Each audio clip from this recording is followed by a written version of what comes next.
Ladies and gentlemen, boys and girls, children of all ages, welcome to Robert Sports Show. I'm your host, Robert. All right, we are 79 days away from the 2026 Daytona 500.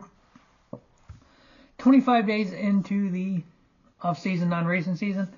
3 days up until we have the selected juries for the trial of NASCAR antitrust lawsuit brought on by 2311 and Front Row Motorsports. A lot of stuff coming out.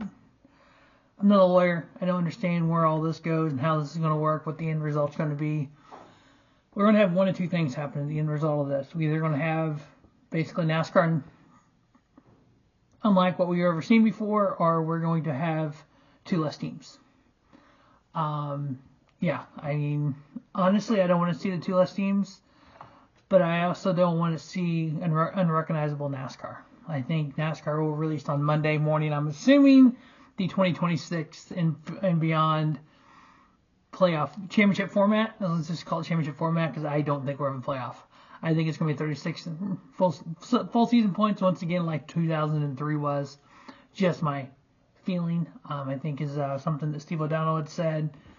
We want the fans to buy in. We want the industry to buy in. OD and Phelps, I think both will be gone. I think if there is a way to come to a settlement here, it's going to involve multiple issues. It's going to be permanent charters. It's going to have to be both Steve's gone. It's going to have to be Jim France gone. It's going to have to be 2311 might not be the same with what we've seen and heard of the 23. Two of the owners of the 2311 say about the other owner and Denny Hamlin. And Denny, and I don't know how Denny and Michael are getting along with all this. Michael's supposed to be in the courtroom. You don't hear a lot from Front Row, though. It's kind of funny, right? Yeah, so, and the thing is, I'm a 2311 fan. I'm a Bubba Wallace fan. I'm a Tyler Reddick fan. So what happens there, we don't know for 2026 and beyond. So, yeah, a lot's going to come out next week. I'm still hoping for the 9 a.m., we go in the courtroom. Your Honor, we have a settlement. I hope it gets to that point. And whatever that settlement is, it has to be disclosed. I hope it basically, what I'm hoping if they do a settlement is I want for the teams, the charters to be permanent. I think that helps the teams based on the media rights revenue. More revenue for the teams. The teams don't need to get rich, but they don't need to lose money. I think there needs to be a cap. So if you have one car team, this is what you can spend. If you have 2, 3, this is what you can spend. Do I think they should ratify the 4-car charter thing? I could see that being something out there because 2311 did want 4 cars at one point. I mean, unless the charters completely go away, I could see that as an option as well. I don't know. I just don't know. I hope it gets settled before it actually goes to court and we actually have all this stuff, all this testimony, because I think that's going to, a lot of the exhibits, if that information is completely out there, I think NASCAR goes down like CART did. That's my opinion. I think we have the CART IRL thing again in NASCAR. So I don't think that's going to be good for anyone.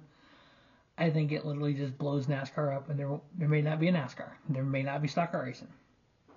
But we'll see what happens. Anyway, we are 79 days away from the 2026 Daytona 500. As of today, it is still in schedule. We don't know what's going to happen. It gets closer. I mean, honestly, NASCAR could come out Tuesday and say, fuck it, we're done. No more NASCAR. Fuck you all and be done. Close it all down, then what, you know? So, yeah, let's hope the, fucking nuke doesn't hit NASCAR. Anyway, we're 79 days away right now. Car number 79, not a lot of stats. In the Cup Series, 476 starts, 3 top 5s, 38 top 10s. First race, April 2nd, 1950. Last race, October 21st, 2012. 58 different drivers. Manufacturer-wise, Dodge, 274. Chevrolet, 90. Plymouth, 66. Ford, 43. Olds, 6. Mercury, 5. Hudson, 3. Studebaker and Triumph. Never heard of that one even. Frank Warren has the most races in the number 79 in the Cup side. 348 races, 1 top 5, 23 top 10s, average finish 20.9. Junior Miller, 16 starts, average finish 24.1. Dick Klanick, 7 starts, 1 top 10, average finish 23.1. Tiny Benson, 6 starts, 4 top 10s, average finish 11.3. Jerry Draper, 6 starts, 3 top 10s, average finish 15.5. TC Hunt, 6 starts, 2 top 10s, average finish 22.7. On the Xfinity side, 36 drivers, 236 starts altogether, 7 top 5s, 26 top 10s. First start February 13th, 1982. Last start July 13th, 2018. Dave Rezendes, and that's actually who I remember driving in the 79 in the Xfinity Series. 133 starts, 5 top 5s, 21 top 10s, average finish 20.6. Jeffrey Earnhardt, 16 starts, average finish 24.7. He is somebody I want to see get a full-time Xfinity ride. It just hasn't happened for him. He's a good racer. When he's had good equipment, he's done well. I mean, it's crazy how he's not got a ride. We did find out his brother Bobby Earnhardt got a ride in ARCA for next year, which is awesome to see. Kind of follow him. But hopefully Jeffrey can get something put together and kind of, I'll say, resurrect his career, but kind of get us back, be a full-time driver. I know he's one of those drivers, if I had a team, if I owned teams and Cup Xfinity truck, ARCA, I would want to own all of them. He is somebody I would have in my Xfinity team for sure, if not some Cup races. Bobby Dowder, 15 starts, 2 top 10s, average finish 19.0. Tim Andrews, 14 starts, average finish 36.1. Kyle Fowler, 7 starts, average finish 27.0. Brian Silas, 5 starts, average finish 24.6. Truck side, 5 drivers, 29 starts, 1 top 5, 1 top 10. That is it for the number 79 on the truck side. Normally these lists aren't all-inclusive. DriverAverages.com is where you can go to kind of see all the lists. I typically do top 5 or 6, maybe 7 in the overall stats. Unfortunately, the truck series in number 79, 5 drivers, we're going to talk about all of them. 29 starts between the 5. Jerry Hill, 21 starts, average finish 22.7. Jimmy Dick, 3 starts, average finish 19.0. Kevin Harvick, 2 starts, average finish 16.0. R.D. Smith, 2 starts, average finish 27.0. And Joe Ruttman, 1 start, finished 4th, so top 5, top 10. That's it for the number 79. Now we get to the number 78. We got a lot more stats there. We have championship involved. We know front row. Our Furniture Row Motorsports ran that number 78 for quite a number of years, so we got a lot of stats there. Can't wait to get to that. 75 is going to be another big one. Kind of the Neil Bonnet back in my era. Raymock Racing, so it's going to be kind of cool to get to. We're going to get to some of those numbers. It's like, ooh, that's a big number. 48 is going to be obviously a big one, 43 and those kind of stuff. But we're going to continue down to 0-0 on the morning of the Daytona 500. And then next off season, I got some big plans as well. We're going to do another countdown. But we're going to stick with just mostly Cup and talk about the car owners and who drove for which owner and all that kind of stuff. Kind of a little more detail on the Cup side of the countdown, and then some championship profiles and whatnot. I'm going to do some driver profiles here coming up between now and Daytona within the next 79 days. I'm going to kind of profile some of my current favorite drivers, maybe some of the best drivers never to win the championship, and then we know a couple of them right off.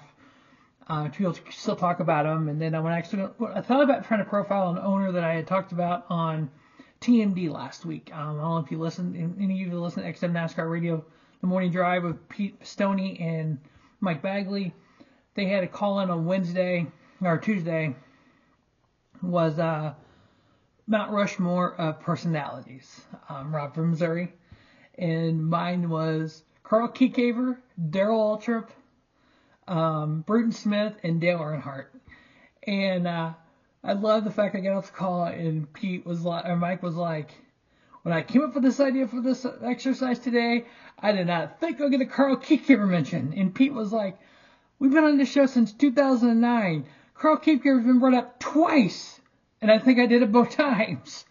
But I actually thought about profiling Carl Kiekhaefer. But it's kind of an interesting story coming to NASCAR. 4 or 5 teams, won a shit ton of races, won 2 championships, and then gets in a fight with Bill France Sr. over cheating, and then just quits the sport. So maybe I'm working on that. I'm kind of thinking about that. But anyway, we are 79 days away. We got a lot of time between now and Daytona. As always, thanks for watching Robert Sports Show. Don't just have a great day. Have a spiffy day. Robert Sports Show, your YouTube leader in sports channel content.